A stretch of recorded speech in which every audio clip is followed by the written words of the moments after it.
Now, we must turn to the issue of gun violence in America today, because the latest mass shootings in Aurora, Colorado, and Newtown, Connecticut leave us all, liberal and conservative, Republican and Democrat, appalled and disgusted at the carnage.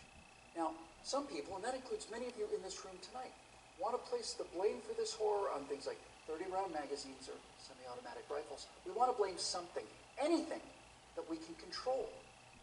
But what we really want to ban is violence and murder and insanity. And we don't talk about that, though, because deep in our hearts, each of us knows that violence and murder and insanity are built into the human condition and likely always will be. You know, there are two kinds of animals in this world, predators and prey. No one watches a leopard chase down a gazelle and denies that the gazelle has a right to use its hooves and horns to protect itself from the predator. But there are people in this room tonight and all across the country who would deny that same right to self-defense to other human beings. Such people seem to think that the way to stop the leopard is to cut the horns off of the gazelle, that by somehow making it easier for the predator will simply go away. My friends, this is insane. When you make it easier for the predator, you get more predators. So let's start with the so-called assault weapons, more properly known as semi-automatic rifles. In 2011, the total firearm murders came to 8,583, according to the FBI. Now, during that time, the total murders committed by rifles, all rifles, not just semi-automatic rifles, were 323. That's 3% of all murders. Hammers and clubs kill half again as many people as rifles. Hands and feet murder twice as many. And knives kill 5 times more Americans than all rifles combined. Preventable medical errors kill about 98,000 people per year. Medical malpractice kills more than 12 times as many people as are murdered in the U.S. each year. That's more than 300 times the number killed by all rifles, not just the so-called assault rifles. And yet, no one talks about limits on hammers or knives or doctors or hospitals. No one does that because the good we perceive from hammers and knives and doctors far outweigh their perceived harm. And yet, studies show that firearms prevent anywhere from 800,000 to over 2 million violent crimes every year. The lowest estimate means that 100 times more violent crimes were prevented with firearms than the total murders committed with firearms. That's 100 times as many. Now, in October of 2007, Amanda Collins was walking to her car after a night class at the University of Nevada at Reno. Amanda had a concealed carry permit for her 9mm Glock that she carried for self-defense. Unfortunately for Amanda, UNR is, like most college campuses, a gun-free zone. So, like the law-abiding citizen that she is, she did not have her gun with her in this gun-free zone when she was attacked by James Bila. Bila raped her on the UNR campus, less than 300 yards from the campus police office. He then walked away, and a few months later, this human predator went on to murder 19-year-old Breonna Dennison. Amanda Collins went on to say, quote, "I know, having been the first victim, that Breonna Dennison would still be alive had I been able to defend myself that night," unquote. Therefore, I am directing the virtual Attorney General to aggressively challenge any gun control laws that violate Amanda Collins' right not to be raped, Breonna Dennison's right not to be murdered.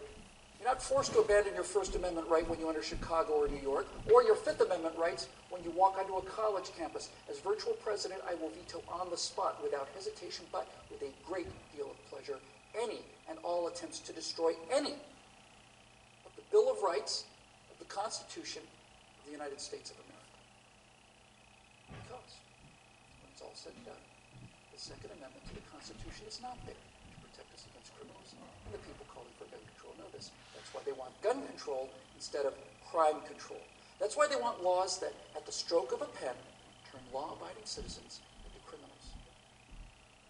The Second Amendment is there to protect the American people from tyranny.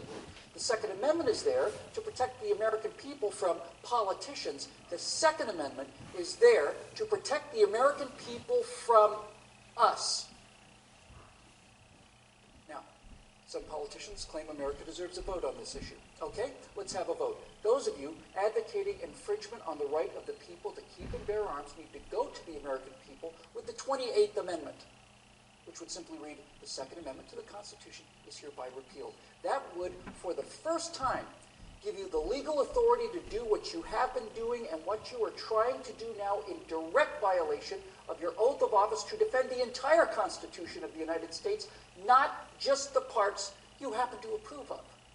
So go ahead, go to the American people and tell them that ultimate power is no longer to be vested in the people who can't be trusted with that power according to you. Tell them only the government can have that power now. You go out there and try to convince the people of the 38 states that you're going to need to get that amendment passed to agree with your opinion of them versus their opinion of you. I dare you. 12 million unarmed men, women, and children were unable to resist being murdered by their own National Socialist government in Germany. Perhaps 50 million unarmed men, women, and children were murdered by their own Union of Soviet Socialist Republics. 50 million Chinese murdered by their own government under Mao, who also disarmed his people. And in Cuba, and in Vietnam, and the killing fields of Cambodia. Now you say that can't happen here? You say we're protected? By what? By the Constitution that you're in the process of destroying? You are in violation of your oaths of office by so much as introducing this legislation, let alone passing it. My fellow Americans, the previous inhabitants of this chamber watched as 100 million people were murdered after being disarmed by their own governments. Every single one of those men, women, and children were as real and precious and irreplaceable as the children of Newtown. And I tell you here and now that I will be damned